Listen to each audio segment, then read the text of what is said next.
Hello guys, నేను మీ మస్తీ కావ్య. ఈరోజు నా జర్నీ టు ఆఫీస్ అయితే ఇలా స్టార్ట్ అయింది. ఫైనలీ మా ఐకేఎస్ పార్కింగ్ ప్లేస్ దగ్గరికి అయితే వచ్చాను.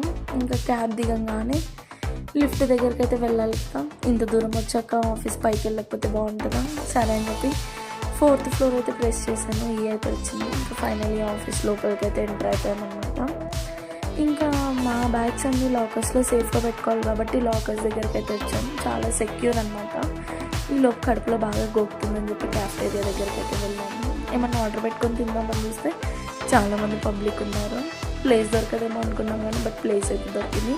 ఫైనల్లీ మెనూ కార్డ్లో చూసి నాకు ఇష్టమైన egg noodles and egg fried rice అయితే ఆర్డర్ పెట్టుకున్నాం. ఆర్డర్ అయితే చేయడం కూడా అయిపోయింది. ఫైనల్లీ మా చేతికి కూడా వచ్చేసింది. చూసారు కదా, చాలా యమ్మీగా ఉంది కదా. మా ఫ్రెండ్స్ అందరూ ఎందుకో ఇంకా చికెన్ పాప్కార్న్ తిందామని అడిగారు. సరే తిందామని చెప్పి అయితే వచ్చామన్నమాట. నాకు ఎందుకు కొంచెం అన్సాటిస్ఫైడ్గా ఫీల్ అయ్యా. టీతో అయితే నా డే